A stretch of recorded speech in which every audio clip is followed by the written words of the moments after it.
There's a kind of man who never stands tall, yet no one dares step on him. A presence that doesn't speak, doesn't explain, doesn't perform, yet it commands by merely existing. This man doesn't chase. He's already claimed the space before even walking in. He is like the bear, still on the outside, brutal within. And there's a reason we begin with this symbol. In his most feared and most misunderstood work, Machiavelli doesn't praise the lion nor the fox. He speaks of the need to act like both. But it's in the bear that we find the hidden balance modern men have lost. Silent rage, dormant dominion, danger without motion. We live in times where brutality has become scandal, and contained strength is mistaken for weak. The man who stays silent is confused with the man who disappears. And that's where the downfall begins. When your calm no longer commands respect, but gives permission. When your lack of reaction stops being wisdom and starts looking like cowardice in disguise. You felt this. Even without words, you've sensed it. The more peaceful you seemed, the more people walked over you, spoke over, tested your boundaries. The truth is hard, but vital. If you're not perceived as a threat, you're perceived as not because you're weak, but because you give off no signal of restrained power. And the world picks up on. Titus Livius, when describing the great men of Rome, didn't praise them for being just, but for being impenetrable. It wasn't the most reasonable man who earned respect. It was the most unreadable, the one who didn't react, but left no doubt, the one who remained still, but was deeply felt. And Machiavelli understood this. He saw that ruling wasn't about being good or cruel. It was about being perceived as dangerous, even in silence. To him, the bear wasn't just an animal. It was a vibrational metaphor, the archetype of the man who needs to prove nothing, because he already is. And because when provoked, he will not hesitate to crush. That's what this video is about. Your presence, your energy, your risk, your frequency of dominance. This isn't about violence. It's not about forcing your way through. It's about stopping the cycle of being predictable, overly nice, and easy to read. It's about reclaiming your inner brutality, the part of you that got buried when you tried to fit in, the part you silenced so you wouldn't offend, the part you abandoned when you mistook spirituality for softness. The bear inside you is not a beast. He is the guardian of your dignity.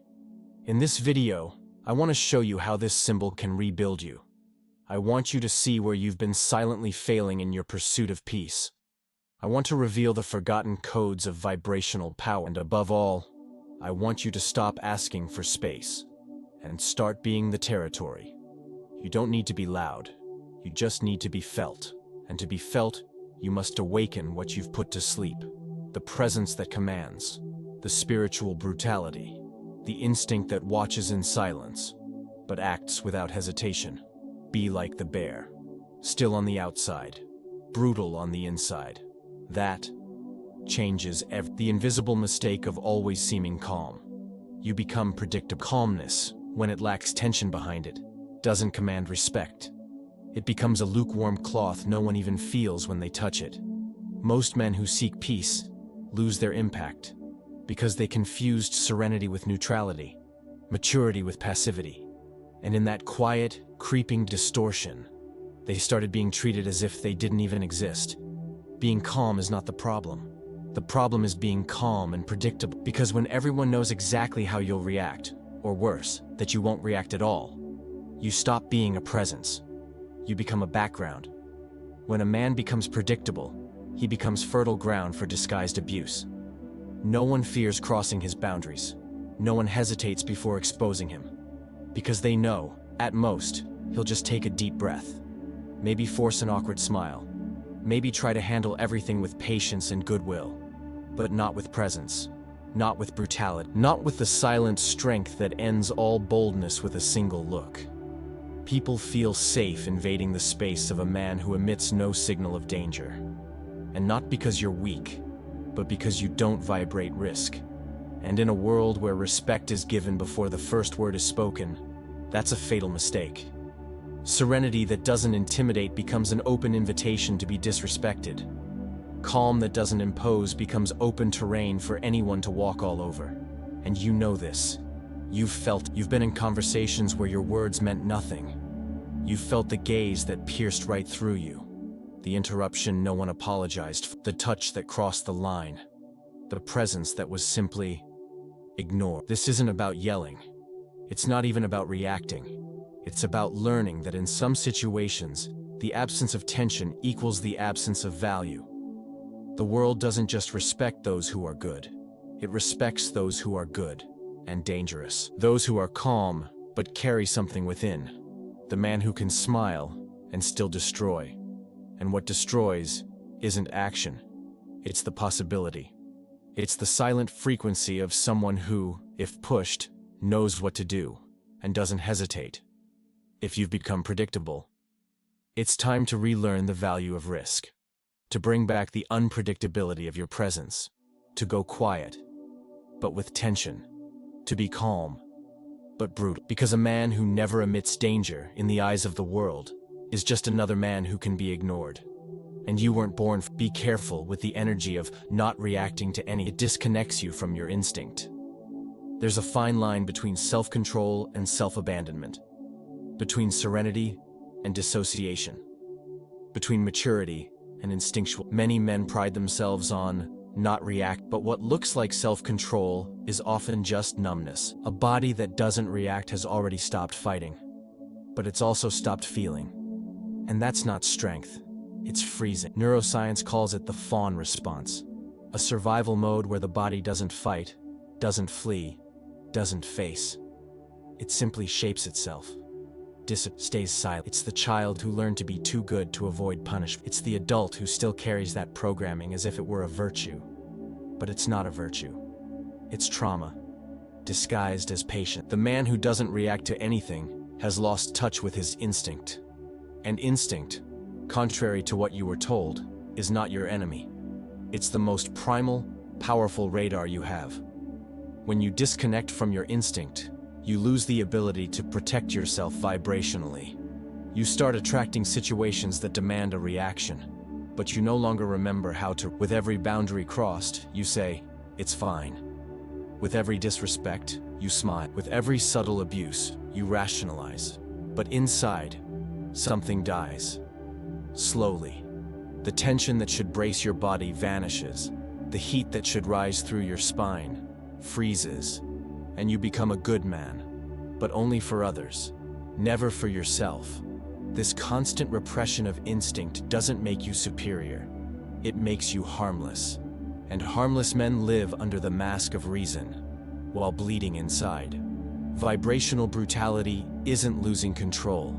It's readiness. It's the energy that makes your boundaries visible, your presence dense, your body alert. The bear doesn't attack impulsively. But he doesn't hesitate either. He senses, he evaluates, he acts, and he can only do that because he's alive inside. Tense. Connect. Coldness without instinct becomes and apathy isn't wisdom. It's escape, it's absence, it's you pretending you're okay, while your vibration fades with every conflict avoided, every truth swallowed, every confrontation dodged out of fear of seeming too much. But aren't you already being too little? Haven't you felt the fire fading? The pulse? The edge? Not reacting to anything is not power, it's disconnection. And a disconnected man doesn't impose, doesn't vibrate, doesn't attract. He merely survives. But you weren't born for that. You were born to feel, to impose, to protect, with presence. And that presence begins with a return to your instinct, to your inner fire, to your silent readiness, like the bear. Quiet, but always ready. What most men don't understand about being centered. There's a polished illusion being sold to men, that the ideal is to be centered, as if being centered meant entering some neutral, almost empty space, where no emotion touches you, no offense reaches you, no conflict shakes you. This image of absolute untouchable serenity has become a model of masculine spirituality. But it's not real. And worse, it's not effective. The true center isn't a vacuum. It's a furnace. A truly centered man lives in active tension. He's not numb. He's ready.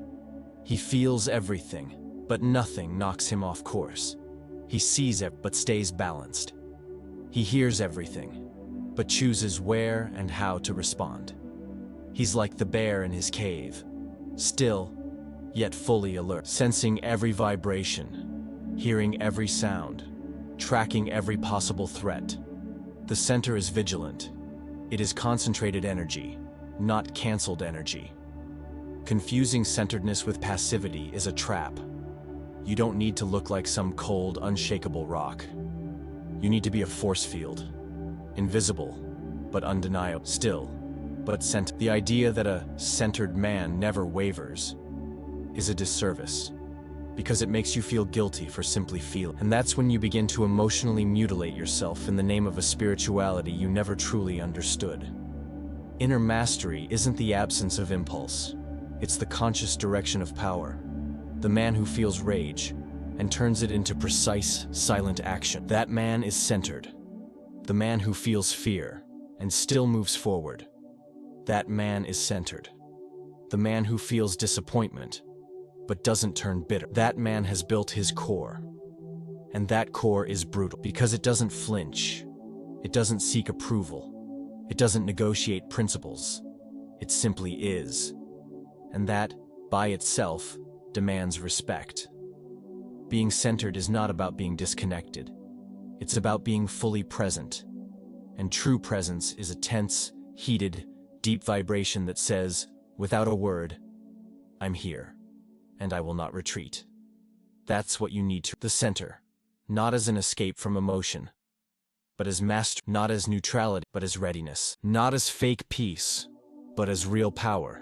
The bear may seem still, but he's all there, feeling everything, reading everything, ready for anything.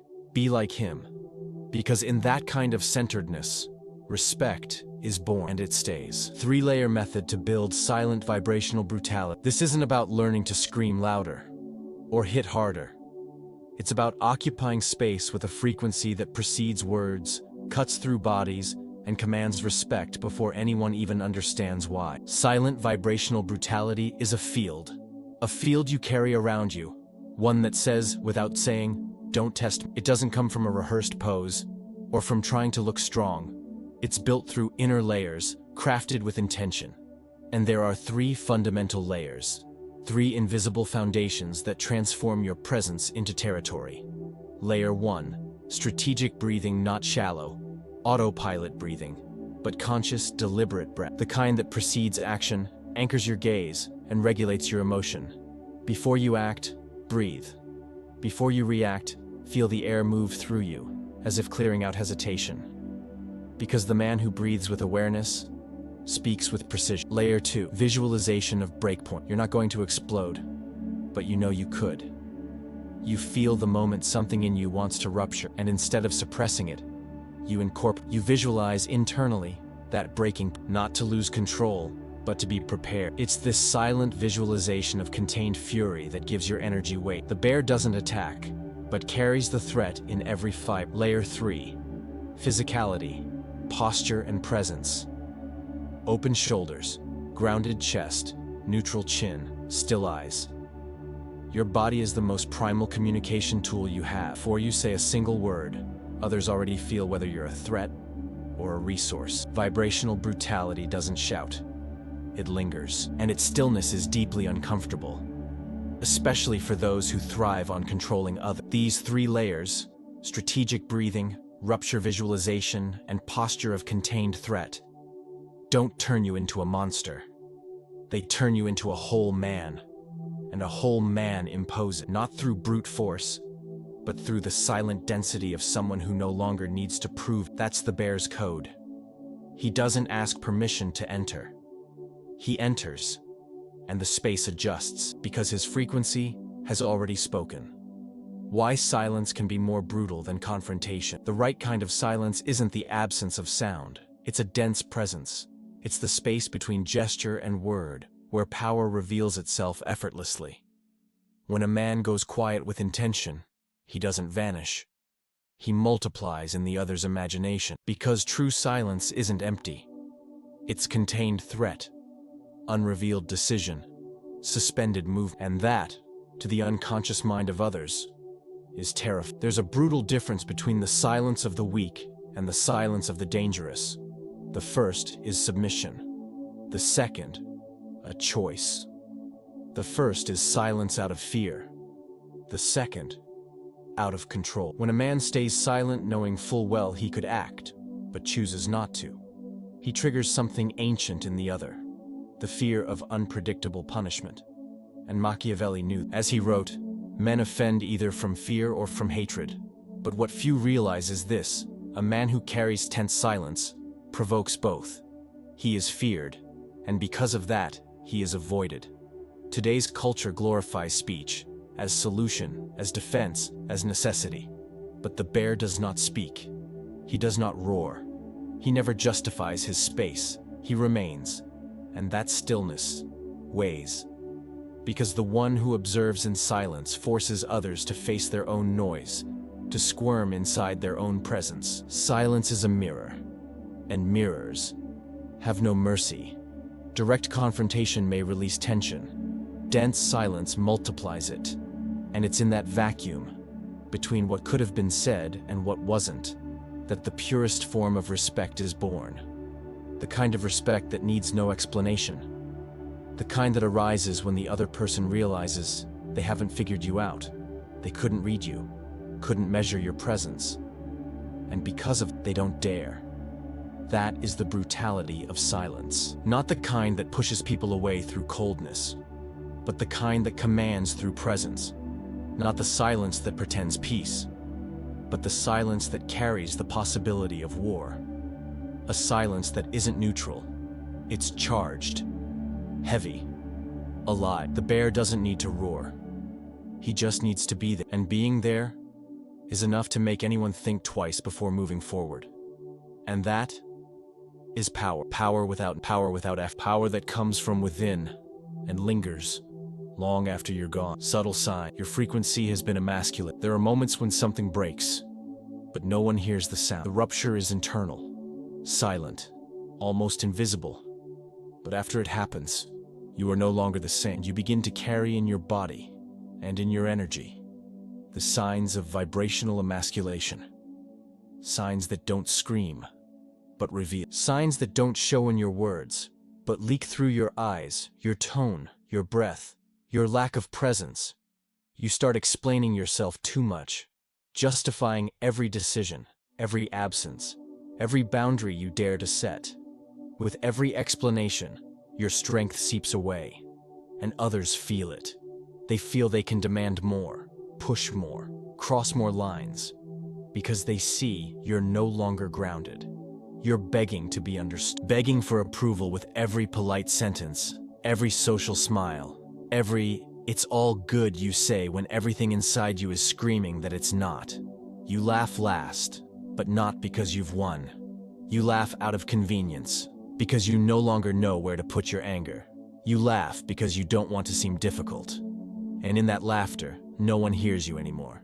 Because the one who laughs too much loses the right to silence. And the one who loses silence loses depth. You become the easy-to-read man, the man too light to carry any weight, the man who doesn't bother, and because of that, no one takes him seriously. And your body speaks. Your body no longer tenses in the face of confrontation.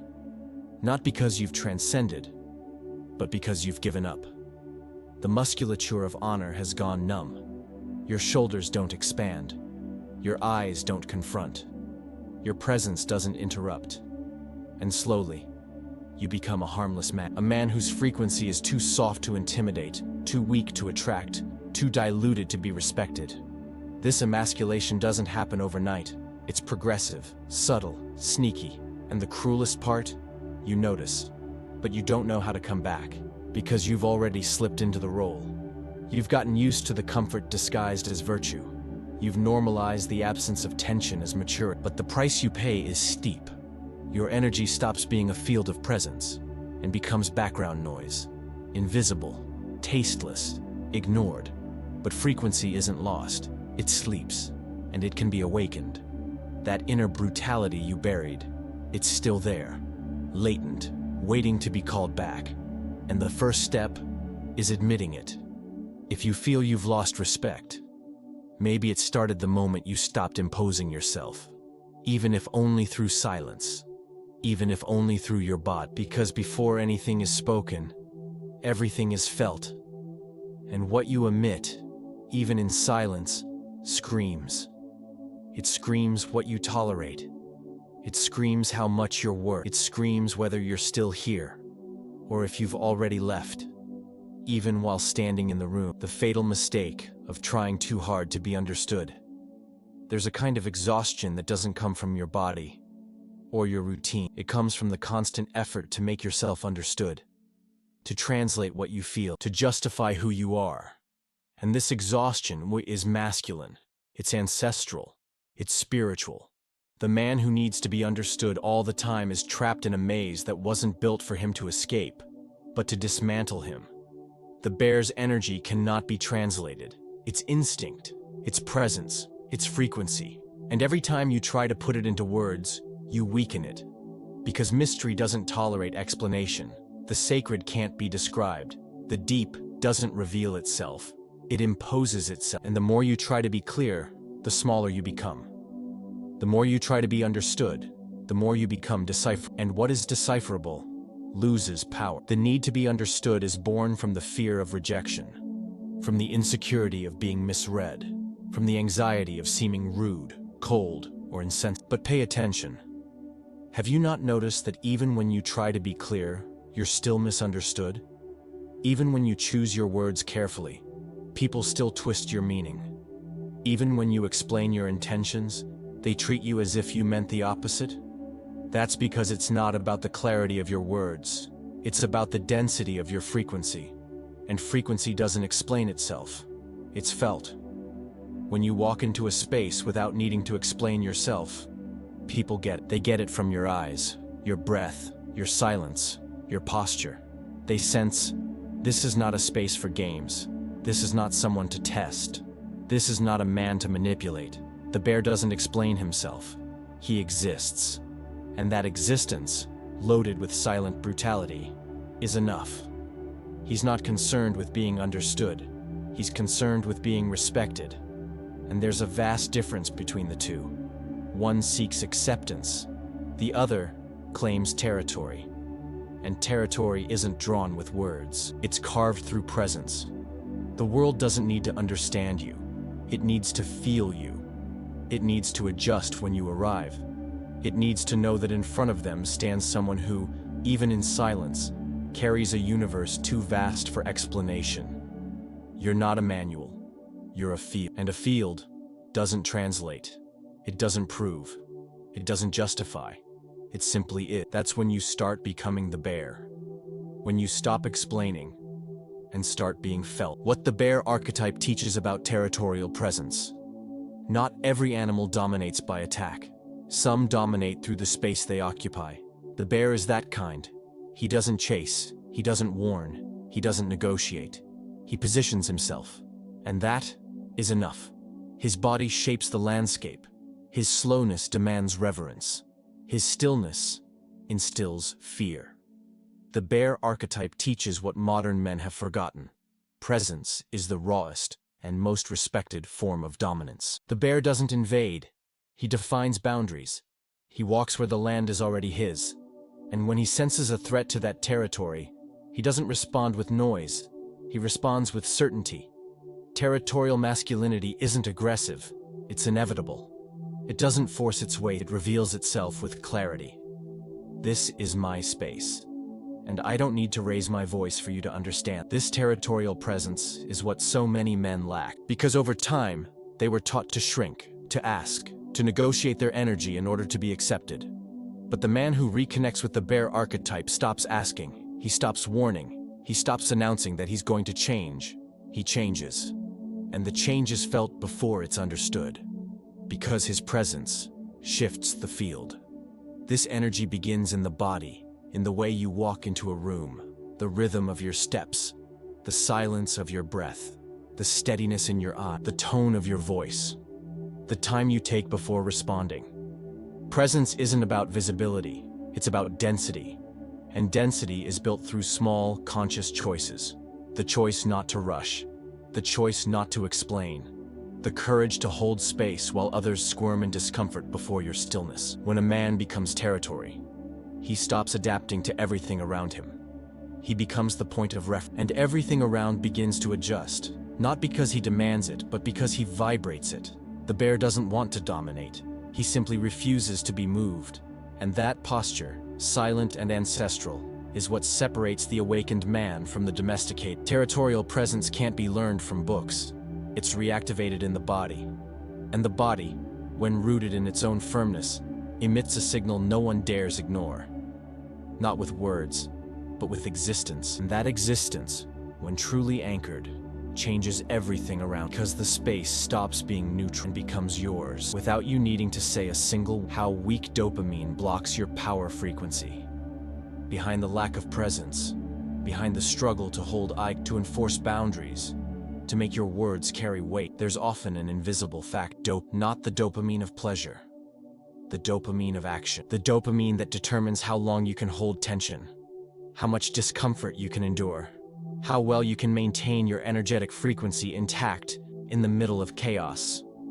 When your baseline dopamine is low, your body doesn't respond with certainty. It hesitates. It delays. It can't hold the feel. Your energy fragments. Your voice falters. Your gaze slips away. Your frequency loses edge. And what could have been perceived as danger becomes just another tired, passive, absent body. Men with weak dopamine can't hold presence because their own body won't cooperate. And that weakness doesn't start in the spirit. It starts in your lifestyle, in the food that doesn't nourish, in the flood of fast dopamine, in the addiction to easy rewards, in the decisions you keep avoiding, in the overdose of comfort. The dopaminergic system needs friction, resistance, tension. It needs the body to rise before the mind wants to. It needs the gesture to come before the desire kicks in. That's where 3 brutal but simple practices come in to rebuild your frequency. 1. Resistance training, not for looks, but for accumulated tension. Put your body back into friction with the world. Make it remember its strength. 2. Sensory fasting, not just food. Remove the mental poisons, screens, noise, distractions. Let the mind hear its own frequency again. 3. Rapid decision-making, the missing edge, the choice you keep postponing, the boundary you hesitate to set, the words you need to speak, but wait too long.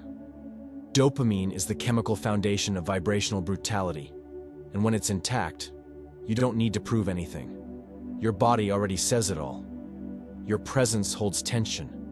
Your energy doesn't shift with the room. It commands. It anchors. It defines. The man who rebuilds his dopamine rebuilds his frequency. And when that frequency is firm, every movement or silence becomes a declaration of power. A declaration that doesn't need to be spoken because it's already felt.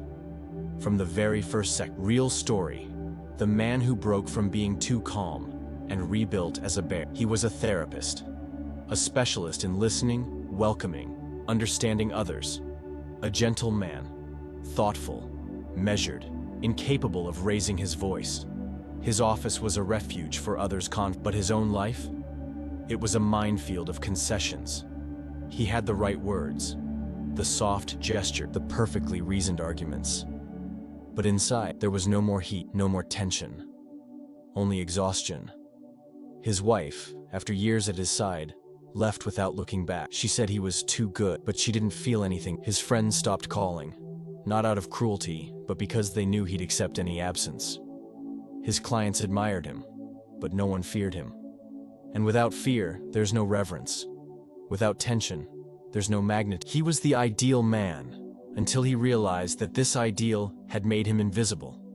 The fall wasn't an explosion, it was a dissolution. Empty days, endless silences, a body moving without drive, a life stuck on autopilot. And then, at the bottom, not the bottom of pain, but the bottom of irrelevance, he stopped. He looked at himself, and saw that his calm had become a prison, his spirituality, an anesthetic, his kindness, a shield. And there, in that mirrorless cave, he met the bear. It wasn't a personality shift. It was a restoration. He started with his body. He cut the justifications. Stopped explaining so much. Dropped the social smile. His shoulders opened. His gaze slowed. His presence thick. He no longer spoke like a therapist. He spoke like a man. Still, but whole. Silent, but immense. In the months that followed, everything changed. Not because he chased, but because he stopped surrendering. People began reacting differently. They respected his timing, measured their words around him, felt him before thinking. He didn't become aggressive. He became present. He became a field. He became a bear. And this story is not just about, it's about every man who, in trying to be good, slowly vanished, died slowly under the mask of kindness. This story is a reminder. Being too calm can break, but if you have the courage to awaken the bear that lies curled up inside your chest, everything changes. Because respect begins the moment you stop asking for space and start being the territory. The silence that repels the weak attracts the strategic. The man who doesn't impose his presence is condemned to the ninth circle, not the circle of pain, but the one of silent betrayal. Dante, in his journey through the infernos of the human soul, reserved the harshest punishment not for the violent, but for the passive, for those who saw the wrong and said nothing. For those who were so good, they became accomplices. And Machiavelli would add, the betrayed is always the naive one, who never inspired fear. There's a brutal difference between being just and being naive. The man who is always overly available, overly understanding, overly nice, ends up attracting the worst kind of company. The weak who feed off your lack of boundaries. The empty who survive on your desperate need for acceptance. And that cycle only breaks when you discover the power of dense silence. Not silence that retreats, but silence that commands. Silence that weighs, that repels the shallow, and attracts the strategic. Because once you learn to stay silent with certainty, the world changes the way it moves around you. People begin to hesitate, to measure, to recalculate. Not because you became aggressive, but because you became illegible. And what can't be read, can't be manipulated. What can't be predicted, can't be controlled. The bear is that presence. He doesn't advance. He doesn't react to the first move. He observes. He sustains. And in that stillness, the world reveals itself. The opportunists withdraw. The weak disappear. The fake fall away. And what remains are those with the emotional structure to stand before a man who doesn't need an audience to feel whole. A man who doesn't need to roar to be feared. A man who doesn't need to prove anything, because he already is. This kind of silence attracts the strategic, the ones who see value in what is not said, who know that true power isn't in what's performed, but in what's held. And holding presence without begging for validation is brutal.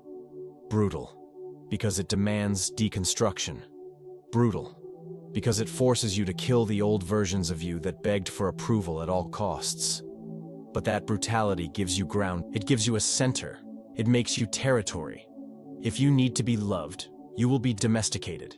If you learn to be felt, you will be respected. And once you're respected, you stop negotiating.